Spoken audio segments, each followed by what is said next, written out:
Bonjour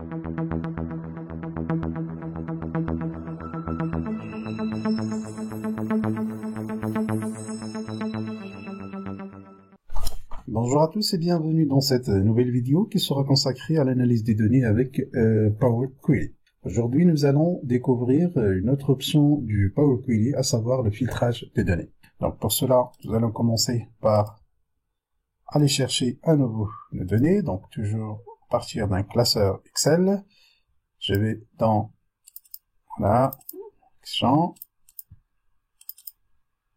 et je vais chercher dans ma data, ma source, changement, je charge mes données,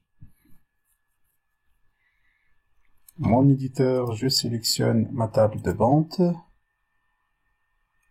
mon éditeur Power Query, et j'ai à nouveau ma table de vente. Donc, je vais réduire cette partie, j'ai pas besoin de l'utiliser pour le moment, et là, j'ai directement l'ensemble de mes colonnes pour la table des ventes. Donc, pour les filtrages de données, si vous avez déjà utilisé et si vous avez l'habitude d'utiliser le filtrage des données avec le tableur Excel, donc vous allez apprendre sur Power Query, que vous n'avez pas beaucoup de choses à apprendre étant donné que c'est le même principe.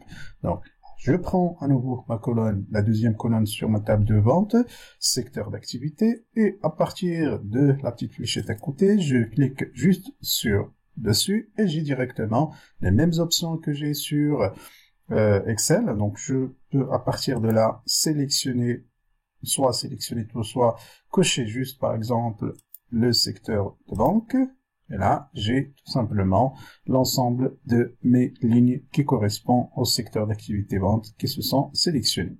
Donc, je peux directement, à partir de là, cliquer sur fermer et charger les données pour les charger dans une feuille Excel, ou revenir pour faire des modifications si j'ai besoin d'ajouter de secteur d'activité, par exemple.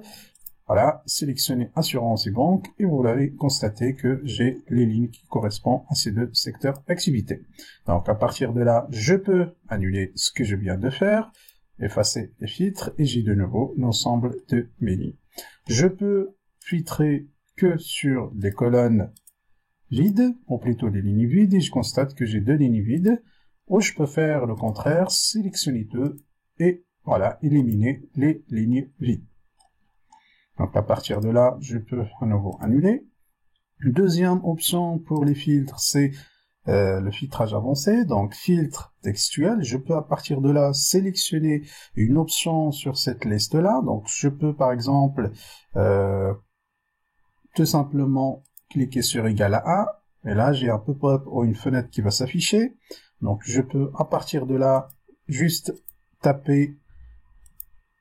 Étant donné que je suis sur secteur d'activité, il va, en cliquant sur la deuxième case qui est à côté, en cliquant sur la fléchette, il va m'afficher l'ensemble des secteurs d'activité que j'ai ici. Donc, je peux à nouveau faire la même chose que tout à l'heure, sélectionner banque et je valide. Voilà, j'ai le même filtre que tout à l'heure. Voilà, je peux à nouveau annuler mon filtre, effacer.